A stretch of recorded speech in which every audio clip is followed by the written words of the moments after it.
Okay. So we can see where our participants are joining from here. We already have some pins joining in. It looks like most people are joining from around Europe. Yeah, so I think a lot of people from Belgium, a couple of people joining from Norway, it seems. I think I see someone in Italy, maybe Northern Italy. I can't really see the pins on the map that well, but thanks to everyone for participating so far. Okay, we're going to move on to another polling question now. It can be accessed by the same link. It should show up if you have it on your phone. The next question is, to what extent do you think it's still necessary to have COVID-19 restrictions in your country? Okay, so we already see some responses coming in. Thanks to everyone for participating.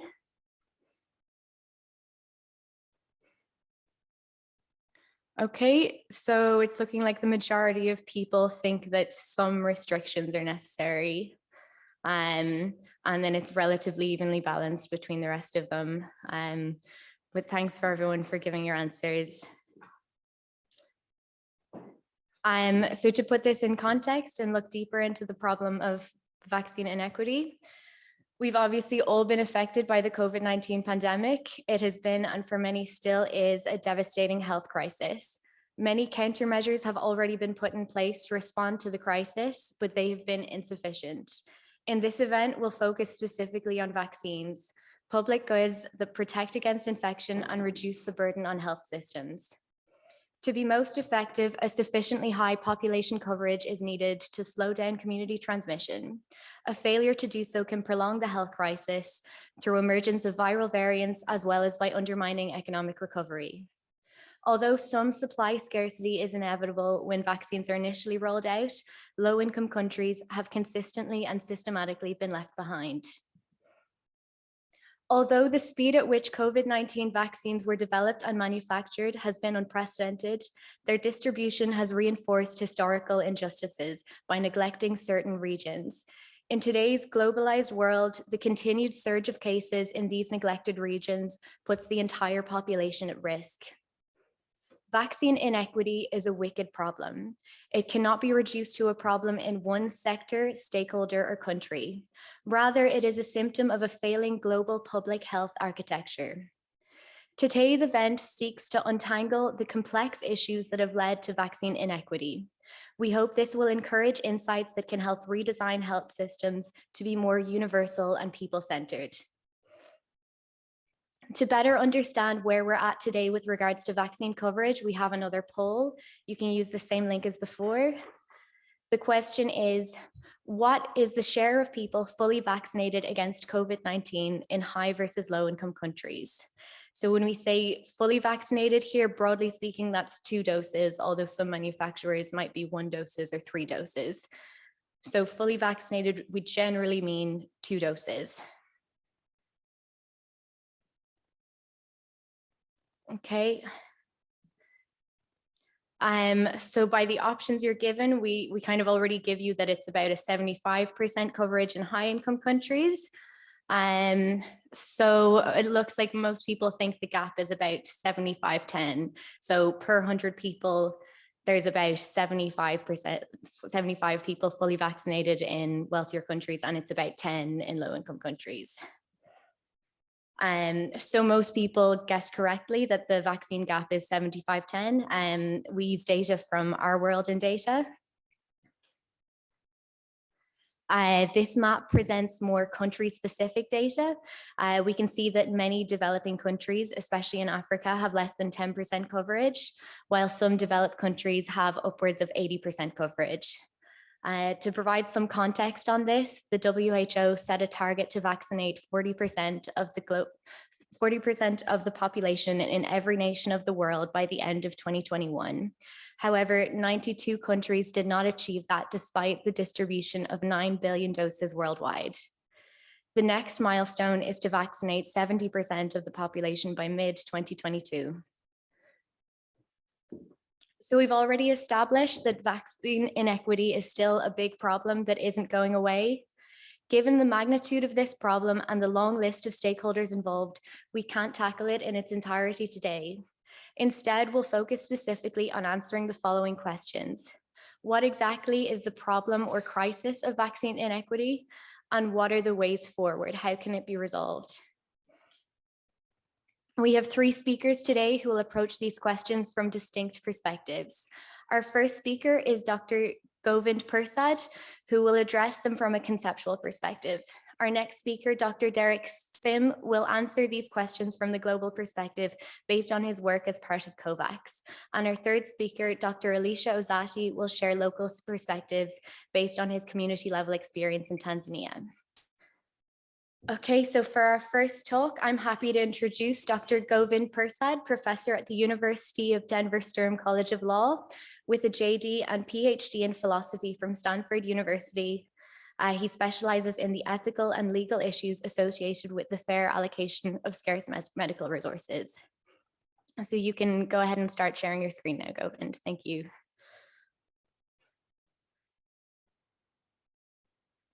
I think you need to unmute yourself, Govind. Thank you all so much. It's great to have a chance to join for this event. I'll talk today about a question that I think is core to a lot of what we're interested in, which is basically, we know from the slide that we just saw, there's massive inequality in vaccination rates across countries.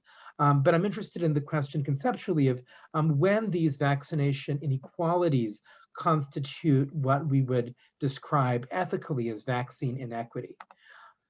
So my first slide is a slide that is pretty much the same as what you just saw, although I think colorized less well, that shows the extent of gaps between countries in vaccine coverage.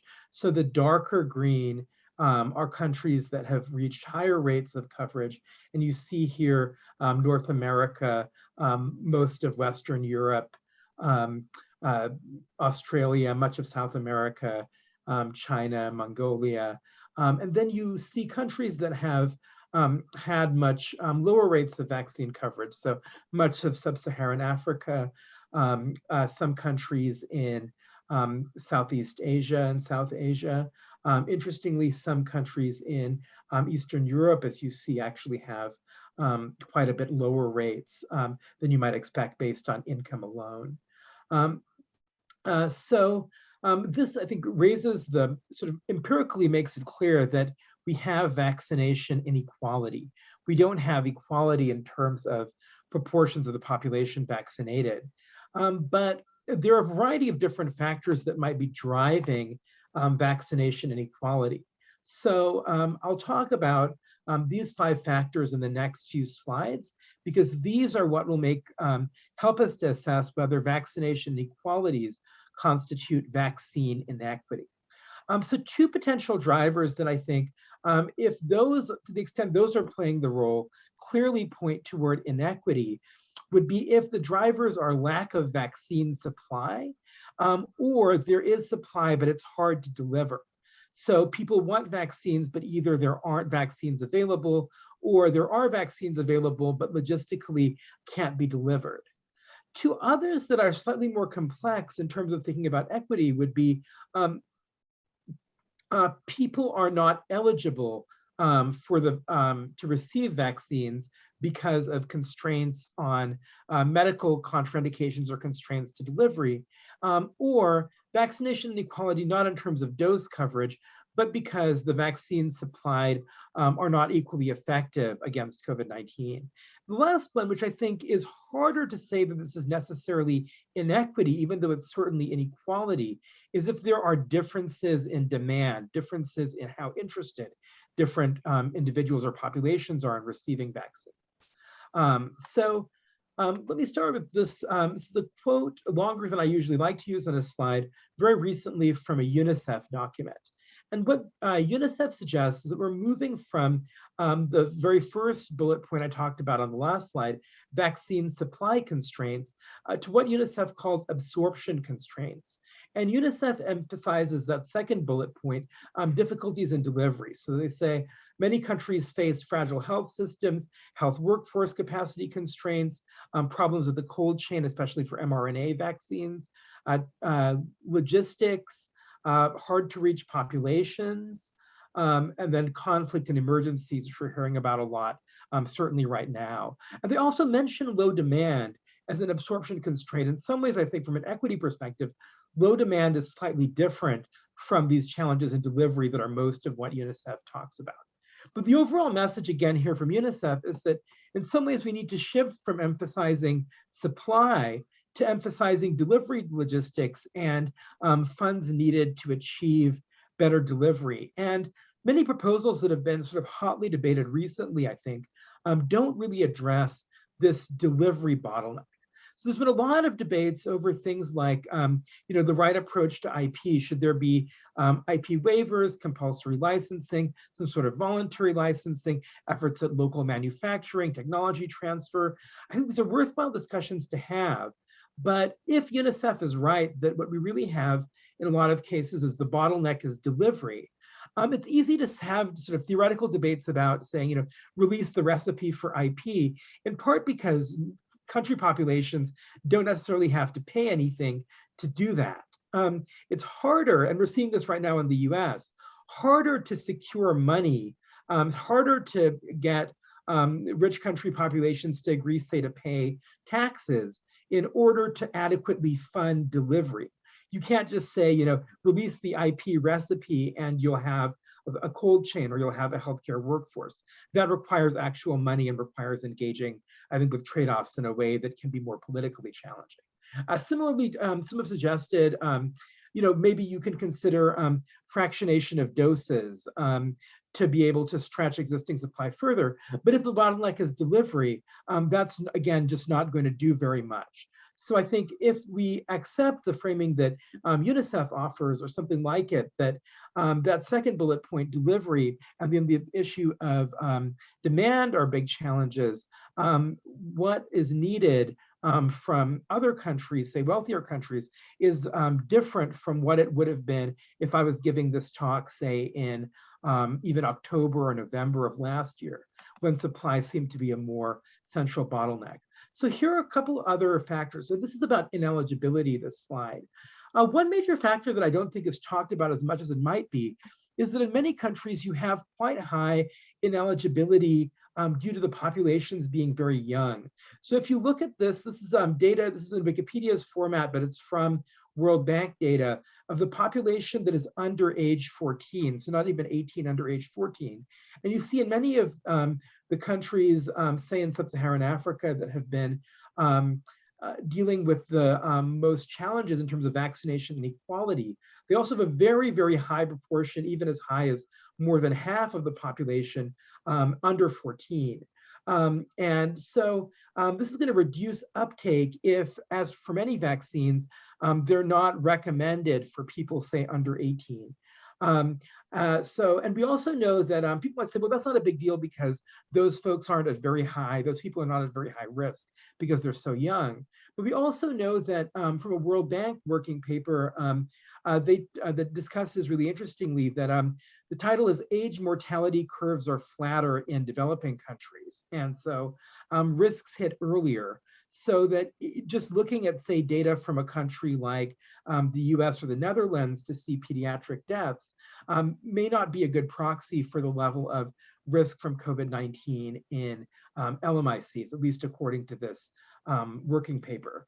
And so I think this stresses the need for more research and better, say, pediatric vaccines that have fewer of the side effects that have slowed down pediatric rollout and that are also more effective in pediatric populations. So I think this is a really important area for achieving vaccine equity, is to solve this age-based ineligibility problem. Another question that's really central is what I call inaccessibility versus refusal. So here's where I'm going to get to my definition of equity. I think equity should be defined in terms of capability. So this is borrowing from the Nobelist Amartya Sen, philosopher and economist. Sen's famous distinctions between capabilities, which are the ability to do something, and then functioning, which is whether you actually do it. And what I would say is that global vaccine equity, I would define as the capability to be vaccinated, not depending on nationality. And equity more generally, if there's no scarcity, encompassing equal capability to be vaccinated.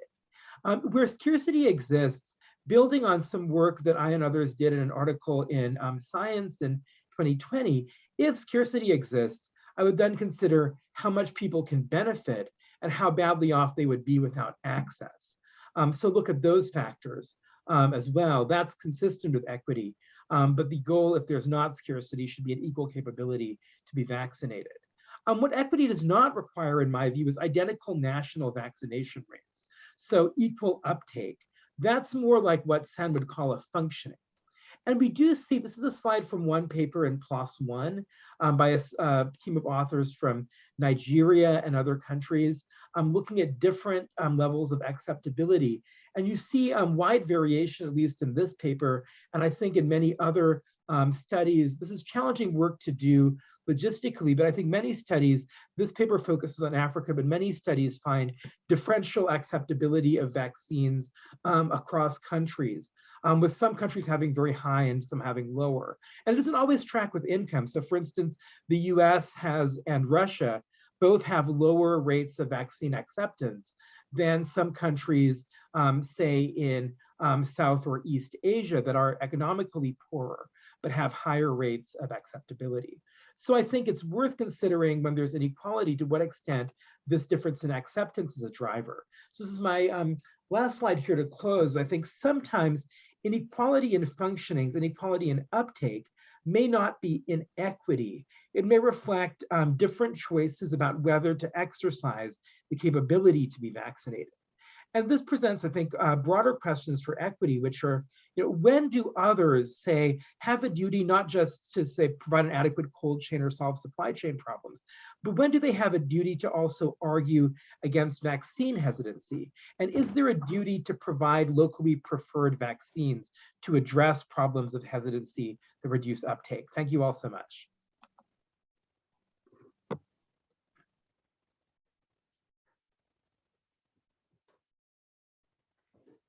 Okay, I thank you so much to Govind for that excellent presentation.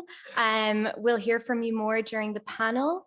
Now our second speaker is Dr. Derek Sim, the Director of Vaccine Supply and Demand at GAVI, the Vaccines Alliance in Geneva, and lead of the COVAX Facilities, Deals and Transactions team, who are tasked with securing COVID-19 vaccines for equitable distribution globally. After earning an MD and MBA in Australia, he spearheaded several programs within GSK's global vaccines business, including pneumococcal and rotavirus vaccines. As I understand, Derek doesn't have slides, so I'll just pin him in the chat now. Great. Thank you. Can you hear me?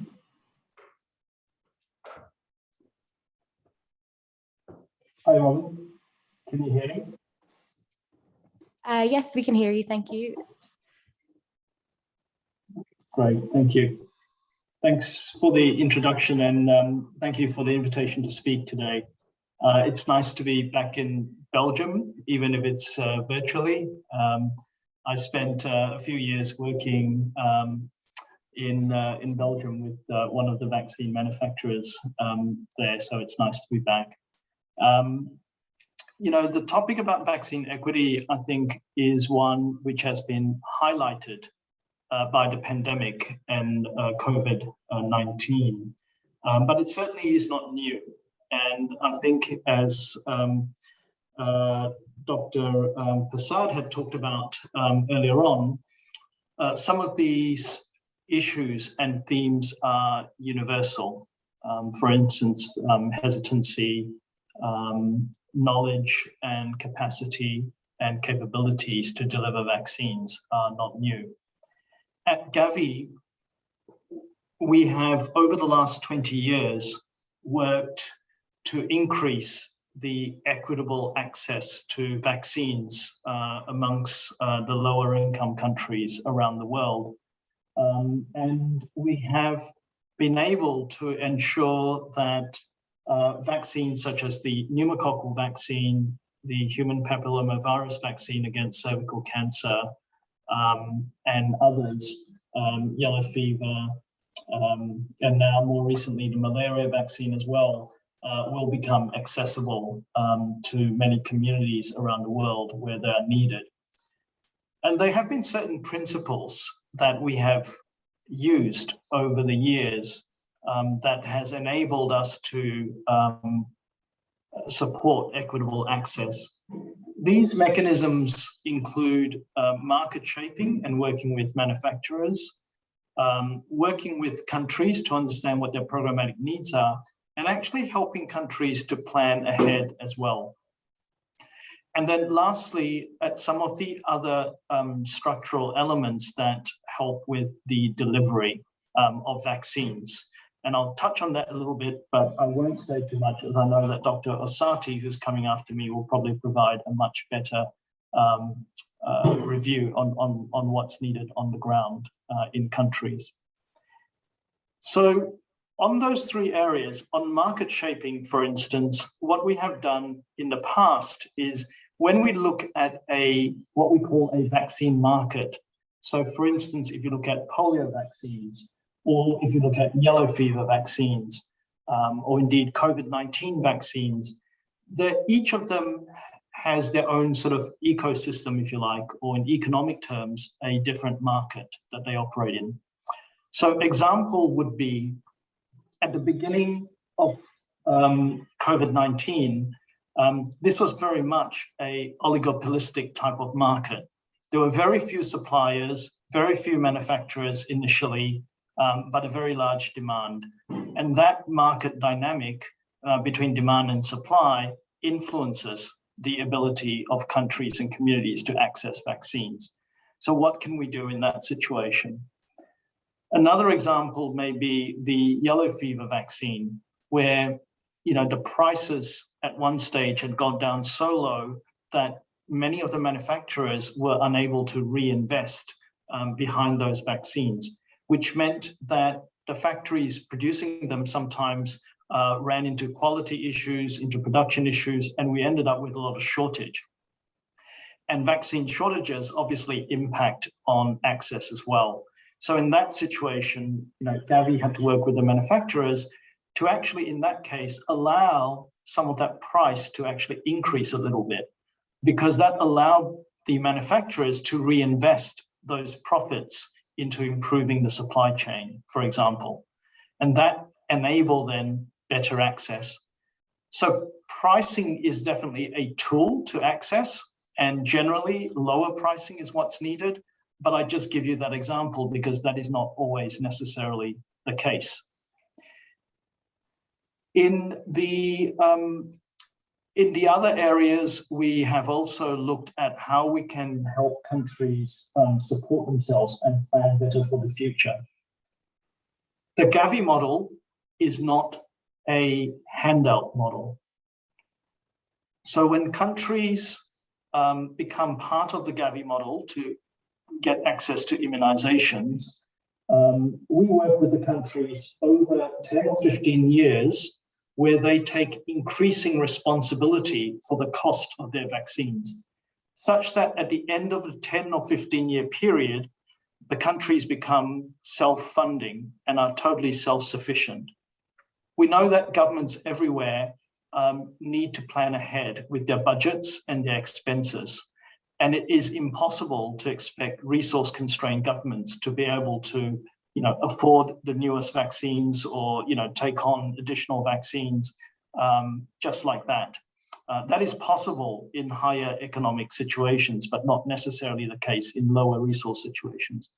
So in the GAVI model, countries will originally provide a small contribution that then increases over time, and they eventually become self-sufficient, so that we have sustainability of those vaccination programs and sustainability of that access. So these are some of the principles that we took into the COVID situation when GAVI was tasked to work as one of the lead agencies with COVAX. So the principles included, firstly, market shaping and working with manufacturers. We felt that in this supply and demand mismatch situation, the best way for countries to be able to access vaccines for those who could not have the capability to negotiate their own deals was to actually pool that demand. So GAVI pooled the demand of 92 of the lowest income countries, as well as some of the middle income countries. So to date, GAVI has supported over 144 countries with their COVID vaccine needs. By pooling this demand, we were able to negotiate in a stronger position with manufacturers to ensure preferential pricing, as well as the volumes that these countries needed. One of the other things that we were able to solve as well in the access for pandemic vaccines is that because these vaccines in the beginning had not a lot of data and real world use of the vaccines, most manufacturers, in fact, most of the manufacturers required countries to provide indemnification against any lawsuits or medical legal action that might arise from the use of these vaccines. This is not unusual in a pandemic situation. We've seen this before in the H1N1 swine flu vaccine pandemic in 2010. However, again, it is not possible for lower income and low resource countries to provide such indemnification to big pharmaceutical manufacturers. Therefore, it would have meant that these countries on their own, because they could not fulfill this requirement, would not have been able to access vaccines from those manufacturers. So what we did working with WHO and other partners was put in place a global indemnification scheme. This was a world first. It has never been done before.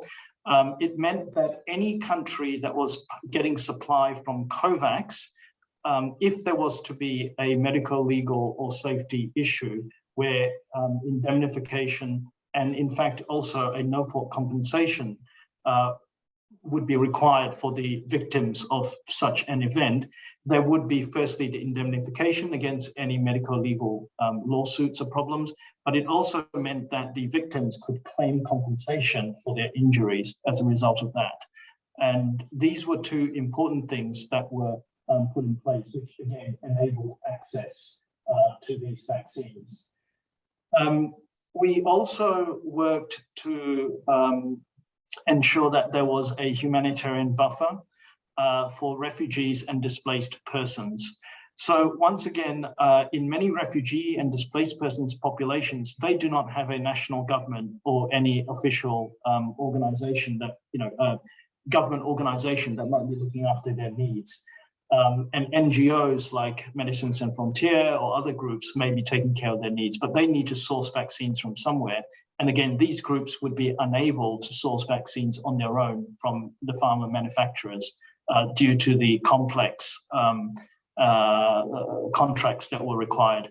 So again, we procured those vaccines, and we have a humanitarian buffer where humanitarian agencies can apply for vaccines free of charge to be supplied to refugees and displaced populations. So these are some of the examples of things that we have drawn on the experience from 20 years of GAVI and routine vaccines and applied these principles into the COVID-19 situation in order to ensure that particularly lower resource and middle income countries, as well as displaced and refugee populations, can gain access to vaccines. Thank you.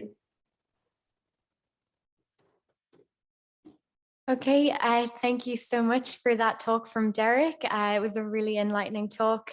We'll now move on to our third speaker, Dr. Elisha Osati, a medical doctor from the Muhimbili National Hospital based in Tanzania and a PhD candidate at the Muhimbili University of Health and Allied Sciences, or MUHAS, conducting research focused on ways to address post-TB and post-COVID-19 cardiopulmonary diseases. Among his many roles, such as former president of the Medical Association of Tanzania. He leads the Corona Swahili project at MUHAS with the aim of engaging Swahili-speaking communities in accessing factual COVID-19 information. You can start sharing your screen now, Dr. Elisha. Thank you.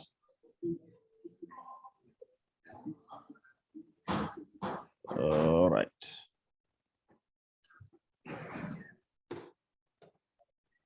So thank you very much for the introduction, and I hope you can hear me.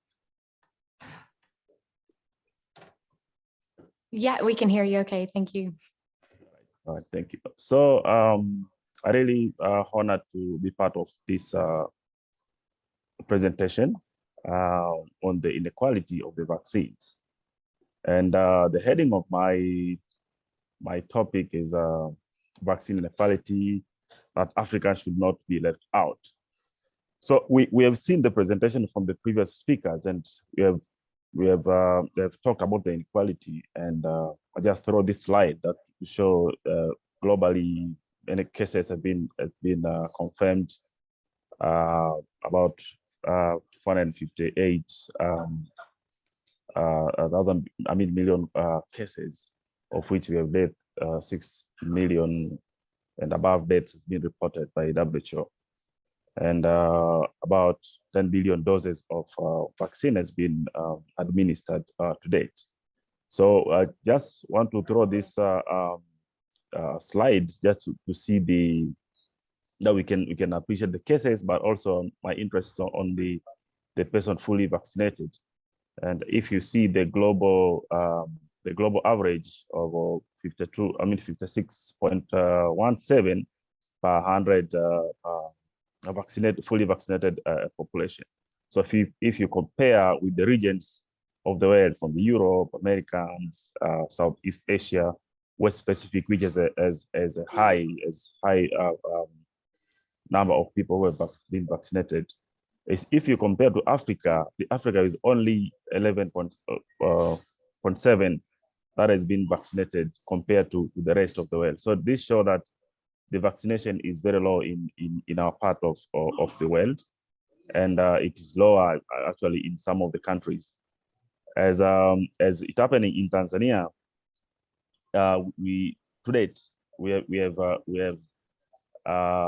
only 33 and 60,000 cases only confirmed, and with the 798 confirmed deaths, and this for the 2 years that we have the COVID. And the cumulated total cases that have been tested, 455. These are the only cases that have been performed in our country. So you can see the problem is not only the vaccination, but also with the testing. So when you talk about the inequality, of course, you talk about the vaccine, but you also can see in the area of laboratory testing, as we are not doing the massive testing in the community. So this is also one of the things that probably we might be discussing. So in Tanzania, the current data, we have 5.7 million doses that have been given, and those who are fully vaccinated are 2.5, which is equal to only 4.2% of population in Tanzania have been vaccinated. This compared with 57.2 the worldwide, and we understand other countries have vaccinated more than 80%. So in Tanzania, we have only 4.2 cases.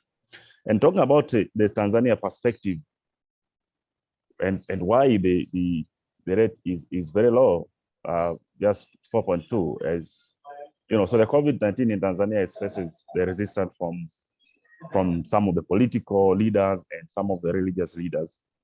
So it ranges from denial that COVID is not existing in our countries, but again with the unacceptance of the vaccines. So probably this has contributed to the current under vaccination, or the hesitancy that we are seeing, and actually created the low demand that we are seeing in Tanzania and neighboring countries today. So this is a problem that actually in the recommendation we will need to recommend strongly and see how we will relocate resources, especially towards the public education and sensitization. So what happened in Tanzania has been reported even in some of the journals. The Journal of Global Health Science has reported this, and one of the point that they stressed out, it was there was low response. It was inconsistent and inadequate reporting, but also it pointed the lack of political will, probably in part of our countries.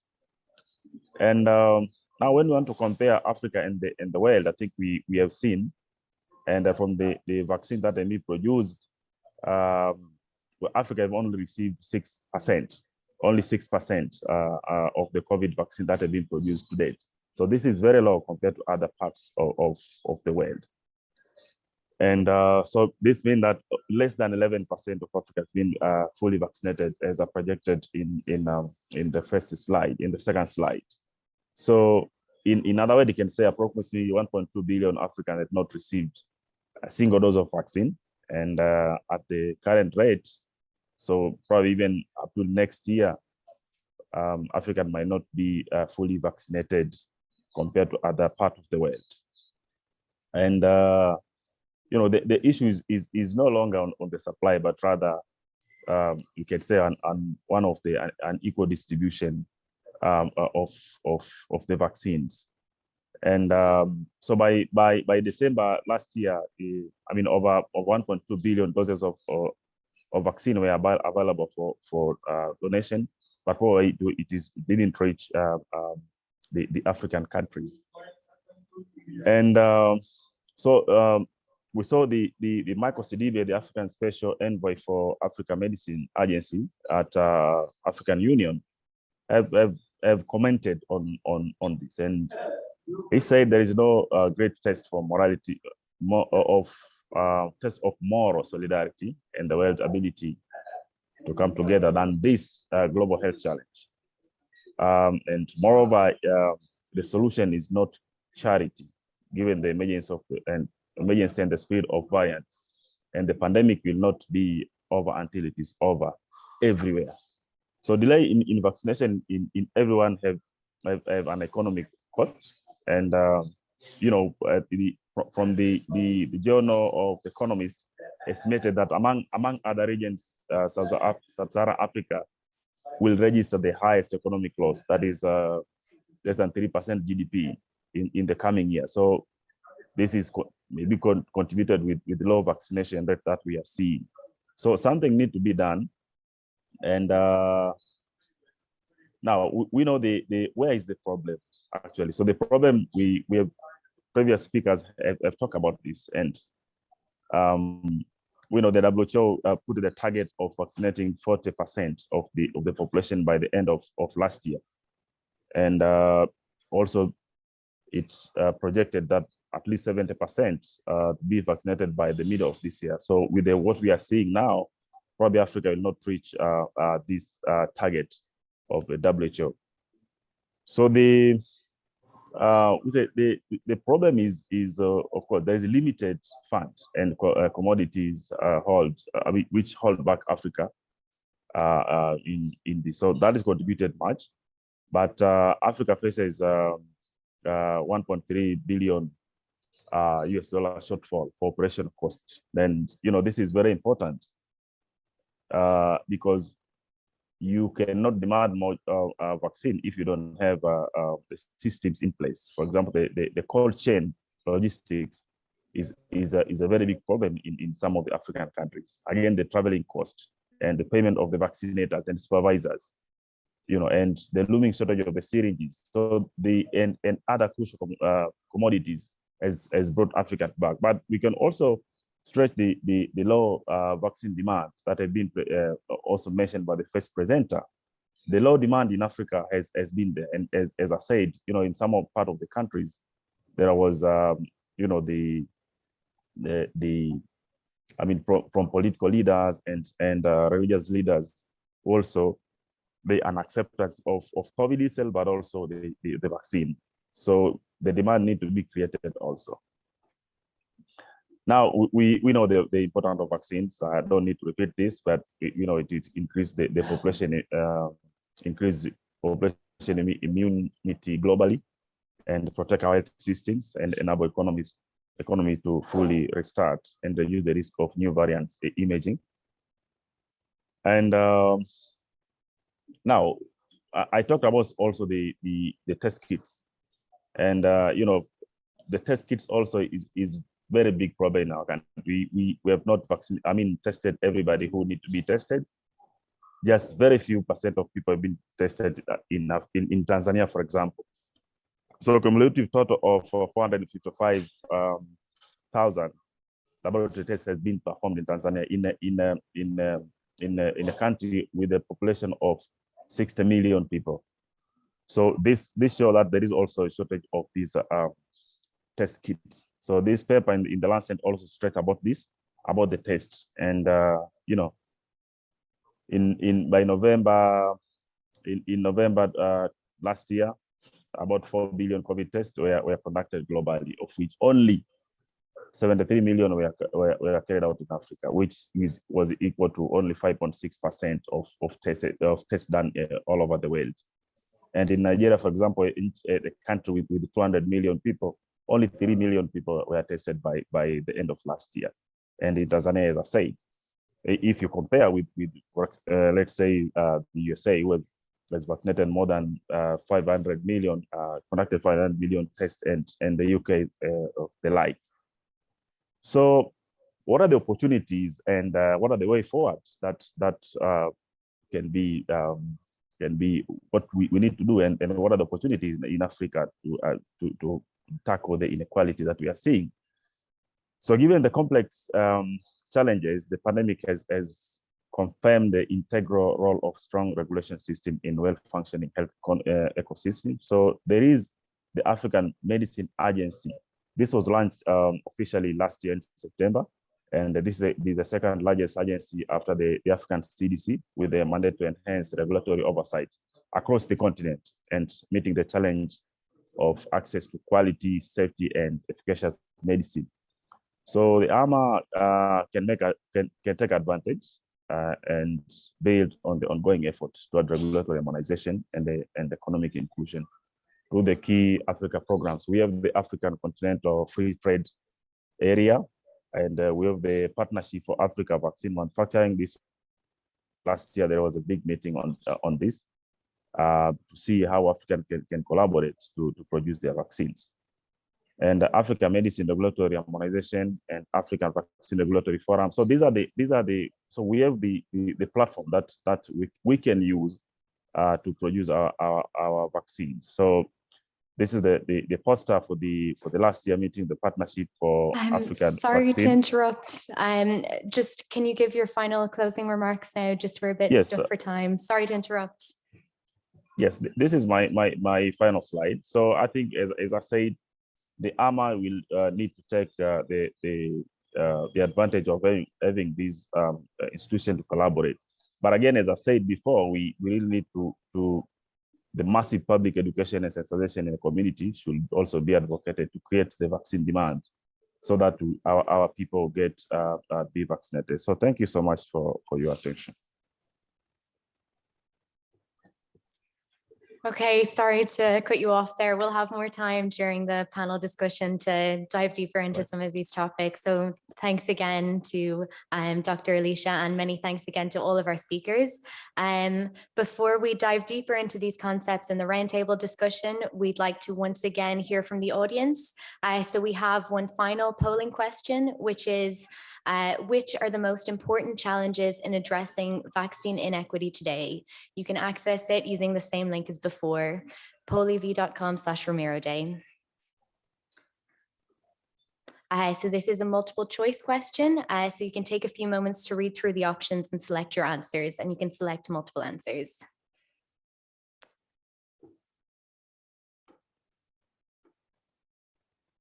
Okay.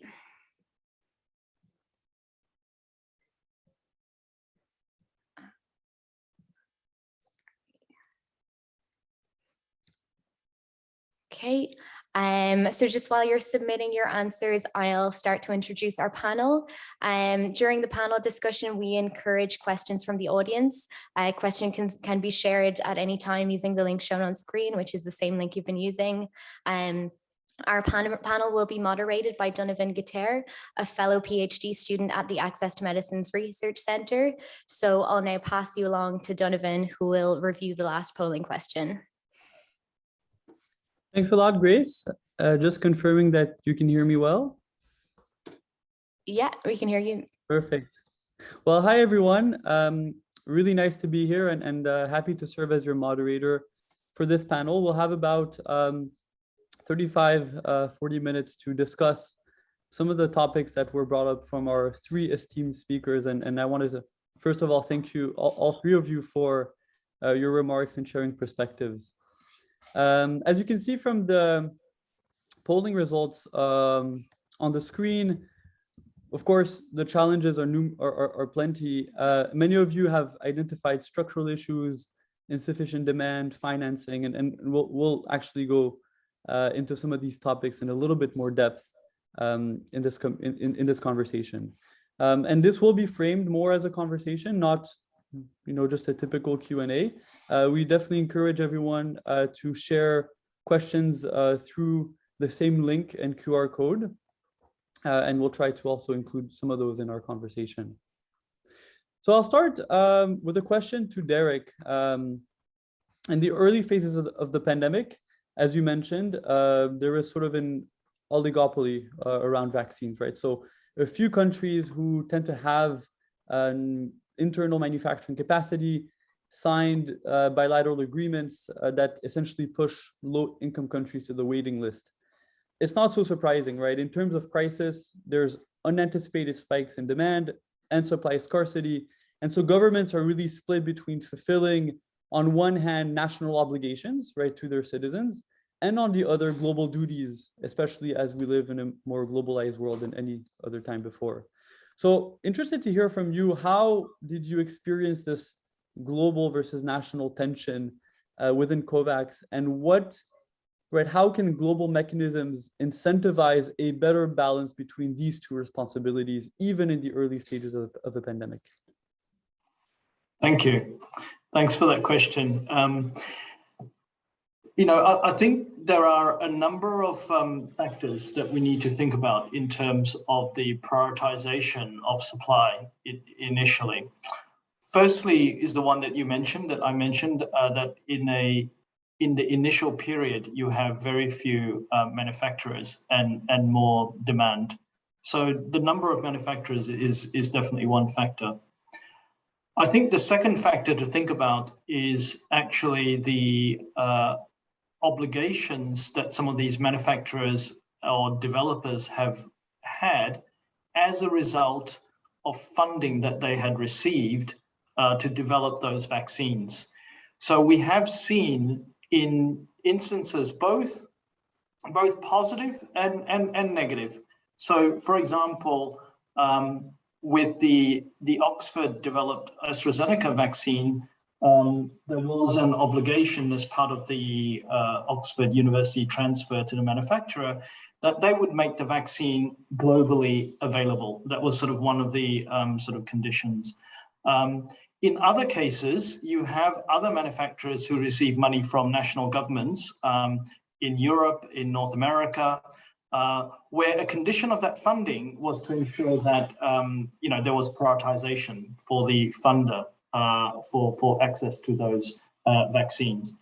Then thirdly comes how early you might be able to sign a contract with a manufacturer.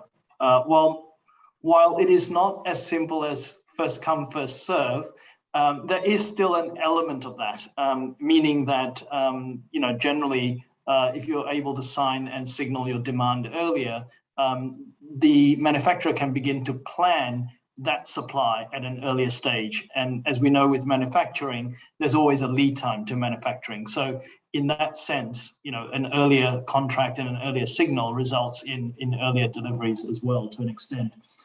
And then lastly is the political dimension. And I think we have seen this play out in many different ways throughout this pandemic. One is the vaccine nationalism concept, where certainly, as you mentioned, politicians were under pressure to ensure that the vaccines produced on their national soil would be used for their citizens first before export. We saw this in many different parts of the world, including in Europe. You also then had the other situation where this was driven by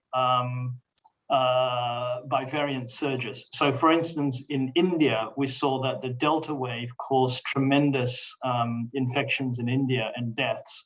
And so there was an export control that was placed by India on the export of doses as a result of that pandemic surge. So meaning that some of these things are unpredictable because in the case of India, for instance, was driven by a Delta surge that caused that level of infection.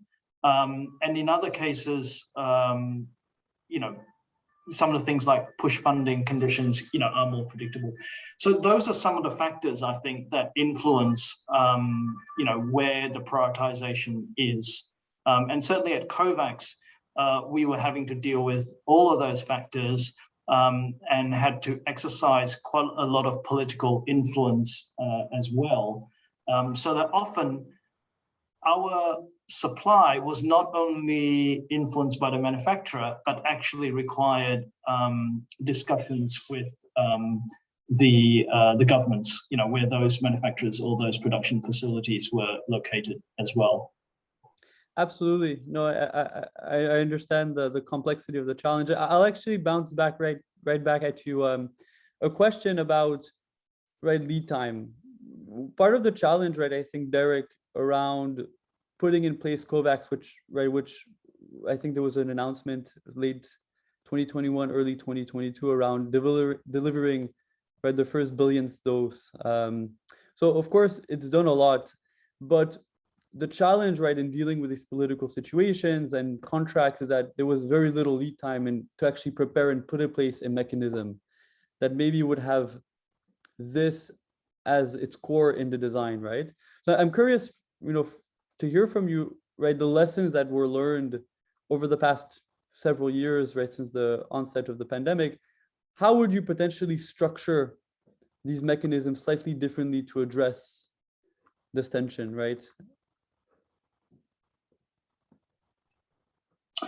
Yeah, that's a good question, and I think we have some early reflections, but as we know, the pandemic is by no means over, and as Dr. Osati highlighted, in many parts of the world, people are still not fully vaccinated. So, it's I think we need to bear that in mind, and certainly there'll be lessons learned, but we're not quite at the end of the journey yet to have the full lessons. Having said that, I think one of the things that I want to remind people, because we often forget, this time last year, there were only 2 licensed vaccines, the AstraZeneca and the Pfizer vaccine.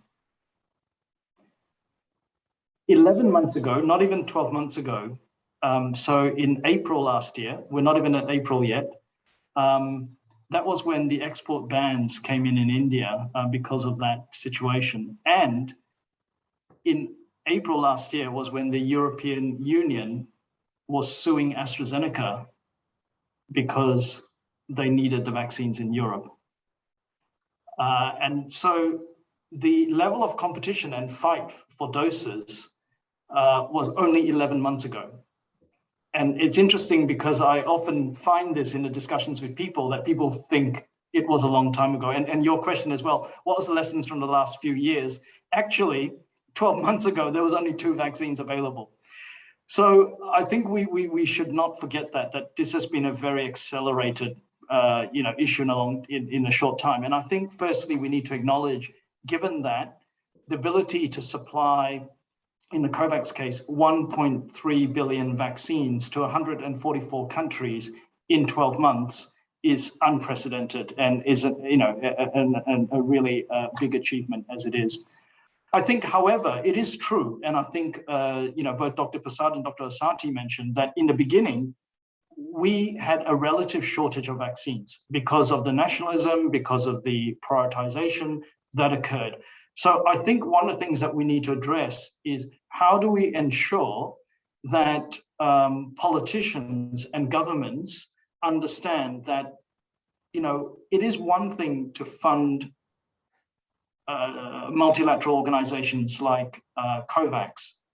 So yes, the high-income country donors, so Europe, North America, and numerous other donors provided the money, and we were able to sign the contracts. But when it came down to saying, will you allow the vaccines to be exported from your soil? At the time, the answer was no. So it's one thing to give money. The other thing is to allow the vaccines to be exported. And I think that's the mechanism that needs to be looked at, I think, in the initial period. How do we address the nationalism? How do we address the exports? In the later stage, then obviously as the high-income countries became more vaccinated, they started to relax and say, well, you know, we've used our vaccines, now we can allow more exports and more. But that is not equitable. Right. And so I think that is one of the issues that we need to think about. Absolutely. Thanks, Derek. And I'll build on this and ask a question to Govind. You've done some interesting work, I think published work on the fair allocation model, where you think about, right, a country's need to identify a clear upper bound on the amount of vaccines that they might keep, right, for national use and then donate the rest.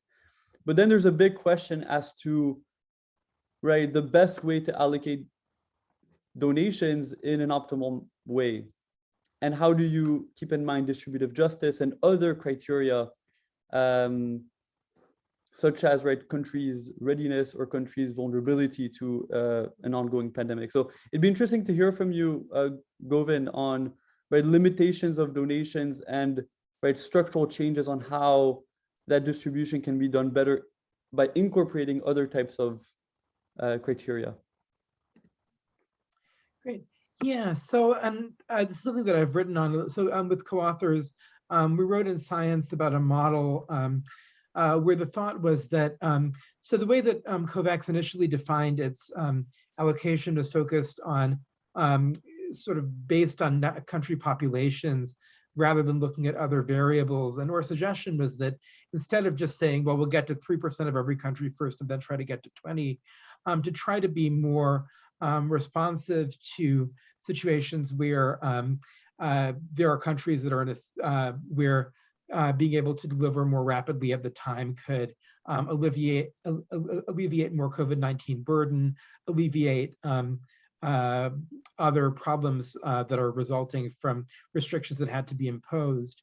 I think in practice, some things that I'd be interested in seeing whether more could have been done. And so we later also wrote a piece in the New York Times disagreeing with some of the approaches that were being taken at the time. Again, I think now the issues are much more around delivery and less around supply, much more around delivery and demand, less around supply, reflecting your respondents only putting, I think, 5% on supply and manufacturing. What I would have liked to see and been interested in seeing with respect to donations and sort of discretionary choices by wealthier countries would have been first, and I think Derek also emphasized this, and others may have as well, greater willingness to not engage in so much stockpiling. So there's one thing if countries are delivering vaccines rapidly to populations, but the United States, for instance, just consistently kept hundreds of millions of vaccines stockpiled, even when there was every reason to believe that vaccine supply would continue. I wonder if agreements could have been drawn up. I think every country, standardly, right, it was almost the equivalent of something like a run on the bank or the people stockpiling toilet paper. Because if you don't feel assured that you'll have access to future supply, you'll end up stockpiling. And that means that the total supply that's being produced is not going to be distributed. It's going to have much more time sitting idle. And when you have, it matters not just does somebody get vaccinated eventually, but how quickly, because if you get people vaccinated more quickly, you get them vaccinated before they're exposed as opposed to after, which is the most important thing in terms of improving the health benefit. And so I would have really liked to see, I don't know if agreements could have been drawn up or some way, something could have been drawn up to basically have countries be assured that they would have access to future supply if they agreed to turn over their stockpiles in an organized way, or to trade back in line so that they would receive doses later on, so that COVAX or other organizations could have received supply earlier. The other thing that was a challenge, I think, is just that COVAX, I think for political reasons, is understandable. It did not seem to me consider whether countries could quickly deliver the vaccines they were getting. And there were some countries that couldn't have gotten vaccines outside COVAX that were able to deliver them very quickly once they got them. So I think Nepal was an example, some countries in South Asia. There are other countries that, as Dr. Osati was talking about, required a more intensive investment in the delivery chain before they could deliver what they were getting. And I think this has improved over time, but you initially had problems where countries were having to redonate or even discard doses that they received through COVAX or other organizations, because not all countries that were under-vaccinated were in the same place to use vaccine quickly. And I would have liked to see more attention to that. Perfect. No, thanks a lot, Govind. And where we mentioned a lot of the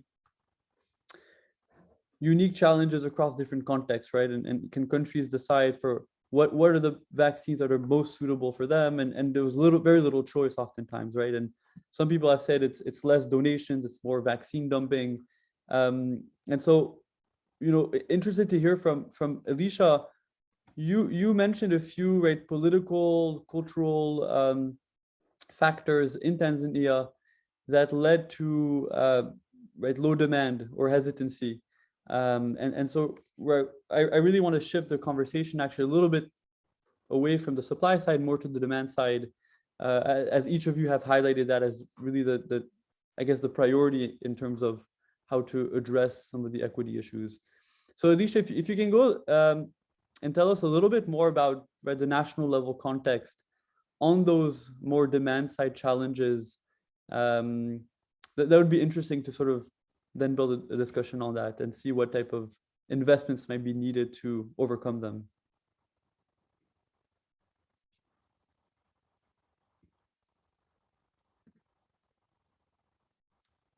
Elisha, can you hear us? Maybe your mic might be muted. Oh, okay. I think my mic is muted. So thank you so much for giving me the opportunity again, and thank for my colleagues for very nice response to the questions. The first thing that I will really say before I talk about the creating the demand, we really thank the COVAX, global COVAX facility, because one will think without the COVAX facility, will Africa got the vaccine to date?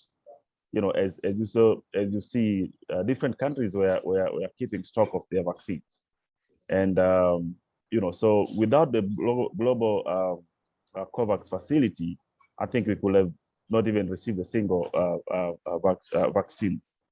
So coming to the local to our local demands, it's initially when the COVID came in, we responded very well with the scientific issues, but later on, it turned out to be the political issue, and a lot of people, some of the politicians and religious leaders, as I presented before, were really against the vaccination, and so that one stick to our people probably, and even now the campaign for vaccination is not easy in the part of our world. So we are using a lot of energy, a lot of time, a lot of resources for sensitization of our people.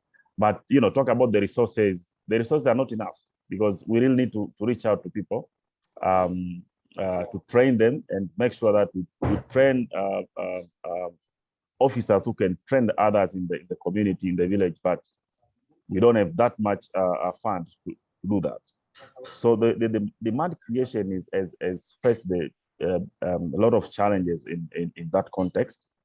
And again, I think I don't know, it was for Derek or Covid talk about some of the myths, and that Africa is a younger population, and almost 50% of our people are below 15, and they think that they don't need to vaccinate because they are healthy and they're not getting much. They cannot get severe COVID. So all this has to do with the health education to our people and more sensitization to the communities. Yeah, so that's what we need now. We have received some vaccines currently, and we still have them. But the problem is the acceptance. The acceptance with the other challenges, as I say, the cold chain is one of them, and the supply, the travel, vaccinators, supervisors.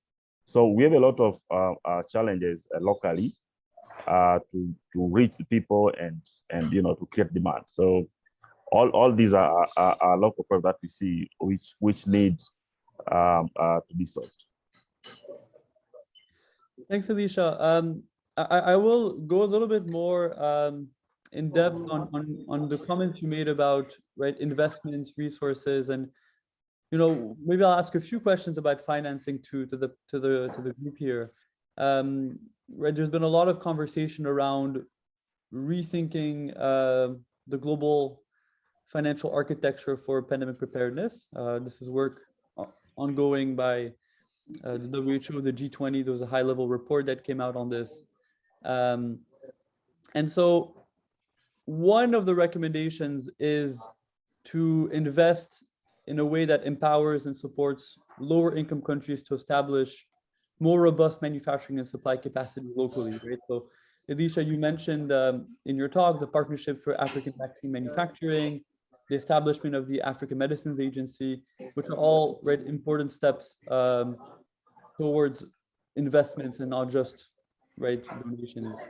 And so I'll start with a question to Govind, actually. There seems to be mixed responses from either funding organizations or governments on how these sorts of investments should be done to establish local capacity. So interested to hear your thoughts on what are the right types of incentives that can be set for these critical actors to come together and actually ensure a sustainable, local vaccine supply chain. Yeah, I think this is a challenging question because there are many different, when you talk about local supply chain, many different moving parts. And I think people have often gotten very focused on the sort of production of vaccine, quote, doses or material itself. But the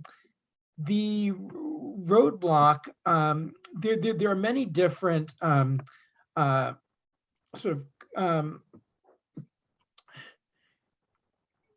instance, Dr. Osati mentioned syringes. That's also an area where having local production and sort of robust supply chains would be very useful. But the obstacles for something like syringes or some of these other essential elements, say vaccinators, certainly, these are all going to have different approaches that are needed to improve robustness. So I would say an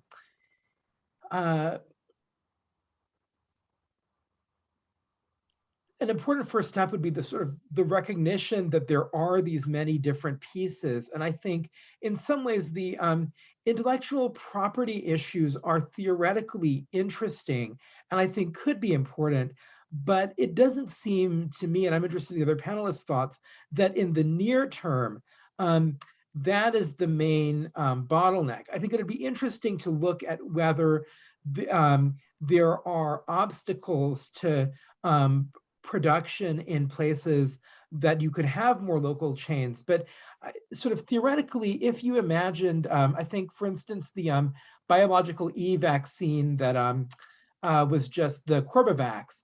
You have some vaccines, say, I think Corbavax is pretty close to this, where there aren't sort of IPRs constraining it, but nonetheless, there are all sorts of other obstacles where it's not just syringes and so on, but also sort of technical aspects of manufacturing that I think need to be addressed. So in some ways, while I think the IPR's issue is really interesting, I feel like it generates more light and heat than the sort of more boring question of how can you have reliable syringe production, say, or reduce contamination. Absolutely. I saw Derek agree with you, and so I'll go to you, Derek. I mean, from what I understand, Govind, these moving parts, right? The way I understand is that it's an ecosystem, right? It's not each individual actor, right, performing their expertise in silo, but actually thinking about this from an ecosystem perspective. And Derek, right, you sit sort of in an institution like COVAX, WHO, who has this mandate actually to bring actors together. And COVAX has done a lot of work on country readiness for immunization programs. And so I'd like to hear your thoughts, right, on how do we bring the right actors together, and how do we think strategically about investing in a sustainable, right, local supply chain? Thank you. Yeah, and I see the comment, you know, in the chat as well from Rafaela, and I know Dr. Prasad has just addressed that. The reason why I was nodding is that I think intellectual property rights are one aspect of a very large number of things that need to happen. So firstly, you know, to take a step back, is local production, you know, the magic bullet answer, right, to these problems? And the answer is yes and no, because of course it would be great to have more local and regional production, and that would have helped to guard against some of the nationalism issues that I mentioned. But we should not think that that is the only answer, because when you look around the world, even today, there are very few countries and regions that can be completely self-sufficient for vaccines. And I think we need to be very clear that vaccines are a biological product. They're very different from producing antibiotics or other types of medicines. They're very complex. And that is the reason why, even through the pandemic, there are very well-developed vaccine manufacturers in Latin America, but Latin America was not self-sufficient. You know, same with Asia. You know, Japan, Korea, you know, Vietnam, Indonesia have a lot of local producers who even export, but in the face of a COVID pandemic, they were not fully self-sufficient. So it is important, and certainly the local producers in Brazil, in Mexico, in Korea, in Japan, contributed to the overall manufacturing and output in the pandemic. So it was definitely useful. But is that the only answer? It is not the only answer. And I think that's the thing that we need to think about. Now, then, if what enables it, is intellectual property rights the main barrier to it? And actually, the answer is not necessarily. It can be in some instances, but if you didn't have the waivers, can it still work? Yes, and we've seen examples of that. We've seen the AstraZeneca vaccine that was transferred to India. We've seen the J&J vaccine that's now transferred to Africa. Dr. Prasad mentioned the Corbavax vaccine developed by University of Texas that has been transferred to BioE. So we have numerous examples where even without a waiver, those sort of things can happen. What's important is, in fact, the ecosystem that you talked about, and Dr. Osati talked about this as well, and what's happening in Africa. The building of capacity for a regulator of, you know, testing facilities, of clinical trial capabilities, quality control, those are extremely important, because otherwise you can have a factory that just sits there, but without the ecosystem to support it. Then last point I want to make is you mentioned sustainability, and that's a really important question, because a vaccine factory cannot sit there waiting for the next pandemic when no one knows what's going to happen. So the life of the factory is probably going to spend 95% of its time in peacetime, not in wartime. And therefore, what happens with that factory at that point in time? So it has to then be able to produce other vaccines that the region or the countries need. And so I find that even the current discussion on building factories for a future pandemic use, actually the debate should be building factories to produce normal vaccines that can then help to produce pandemic vaccines in the future. So I think those are some of the considerations that we need to put in front of mind, and not be overly, as Dr. Prasad said, too distracted by some of the things that are grabbing headlines. Because I think we support greater regional production. I think we support having more manufacturers as being a good thing, but it needs to be sustainable and it needs to be thought through that we have the whole ecosystem supported. Absolutely. Thanks a lot, Derek. And Elisha, right, thinking about these investments, and you talked a lot about this in your right recommendations in terms of investments and building, for example, regulatory capacity. What are your thoughts, right, on how to move, if I can say, towards more self-sufficiency, either in Tanzania or in Africa, when it comes to right preparedness or right vaccine capacity in general? And there was one interesting question from the audience on whether you talked a bit about hesitancy issues, right? Would locally produced vaccines help address some of that hesitancy as well? Yeah, so thank you so much for a nice question. Maybe I can start with the last question. Yes, that is a thinking of a lot of people here. There is the issue of safety of vaccines, and most of our people probably the vaccine think that if the vaccine are produced locally, they can be safe for us. So that is one of the biggest things. Even if I talk about the political resistance that we have previously, and with the local religious leaders. So that was the biggest agenda, that vaccines are biological products. They can be used against us. So we need to produce our own vaccines so that people can get it locally, and that we are sure that they are safe. So no, that is it can be an answer to a lot of people in locally in our country. And you talk about with the development and and the way forward, what we think can be done. I talked about the AMA, the African Medicine Agency, and other local agencies. We think that we need to strengthen on the research and the development, and the capacity of our local institutions in terms of research, the clinical trial subunits, and the quality checks and standards. So these are paramount things, because you cannot produce a vaccine if you are not you don't have of those capacity and ensure the quality. So we think that investing on this, on the standards and on the quality is very important for Africa, and this brings the area of collaboration. That's why I said AMA can use this opportunity that we have and collaborate with every country that is willing through their FDAs and Bureau of Standards, to make sure that we build even the regional one, even the regional manufacturing company that can produce vaccine, not only for COVID, but also other vaccines, because we have a lot of demand with a lot of vaccines, from the tuberculosis, the BCG, the polio, the yellow fever, which is currently we have the outbreak in Kenya.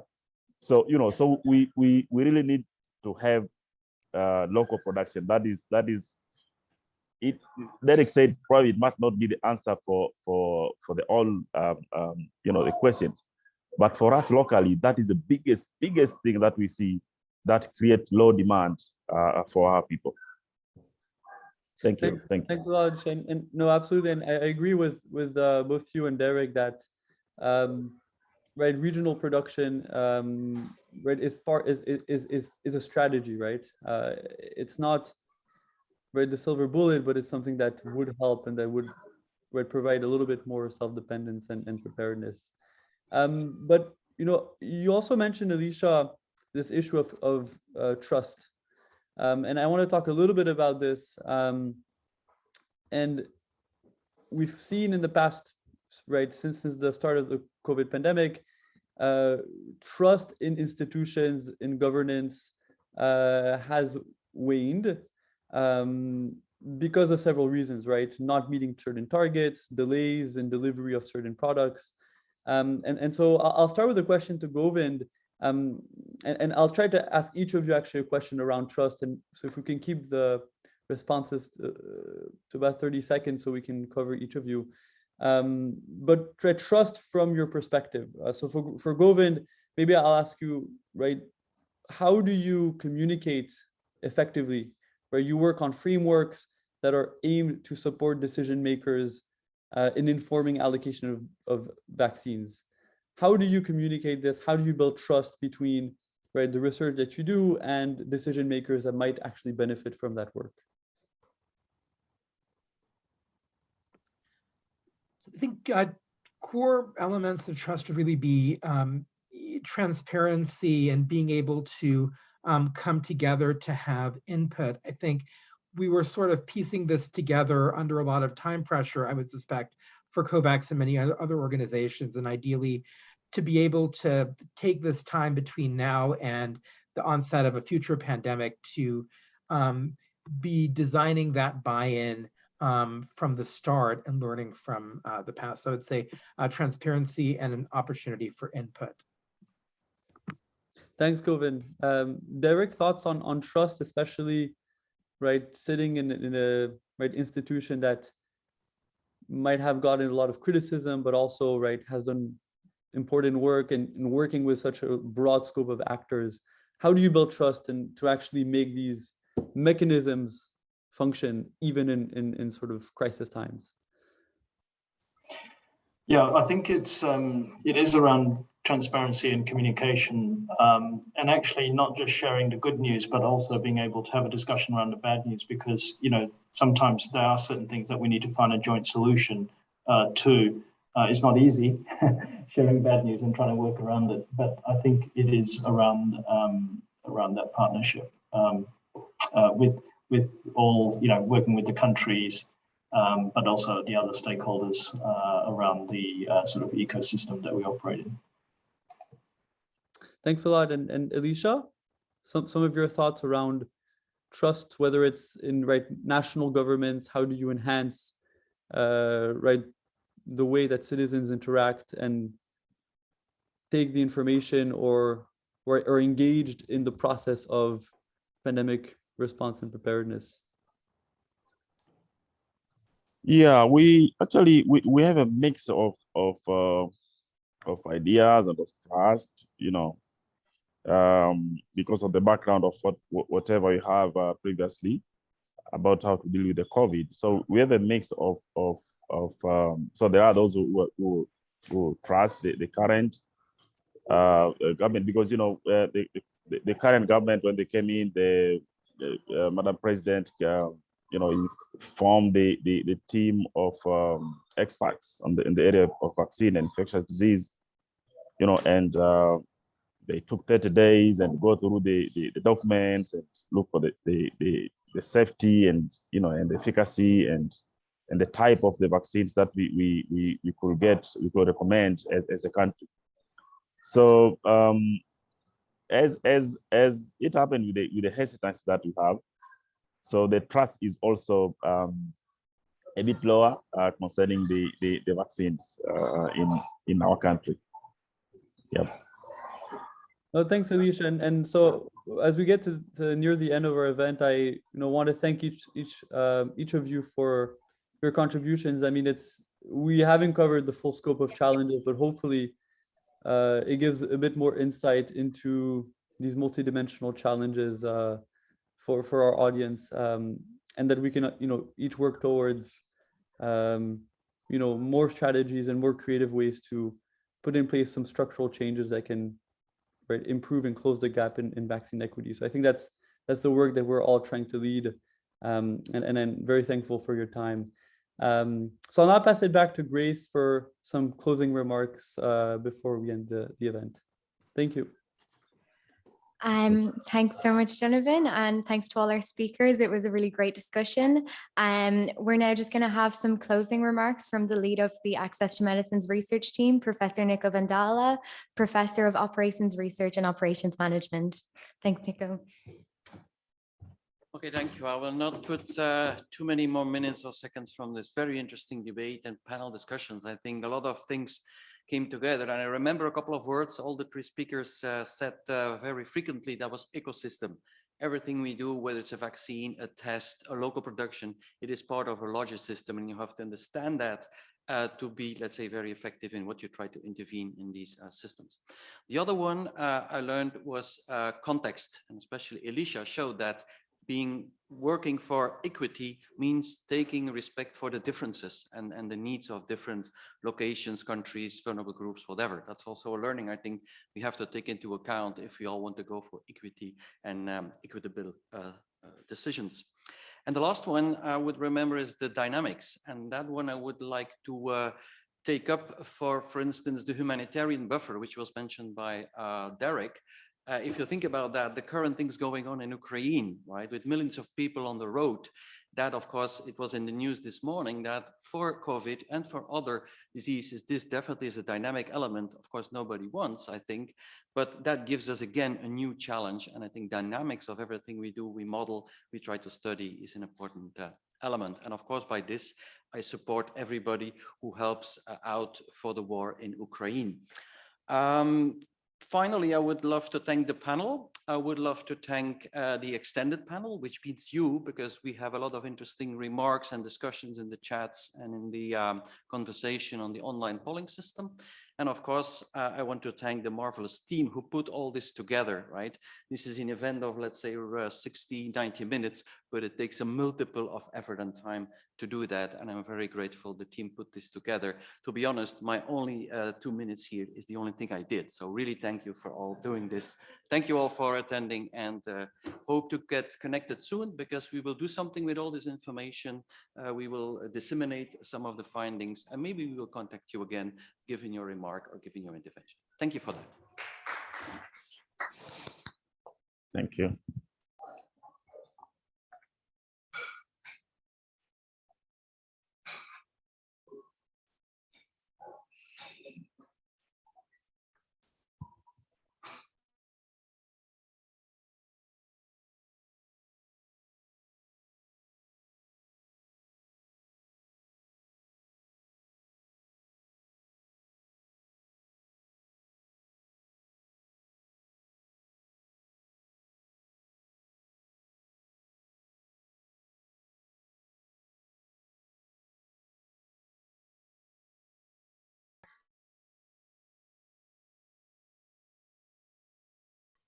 We have been kicked out just now. Okay, thank you. There's sandwiches and tea and coffee for everyone as well. Yeah.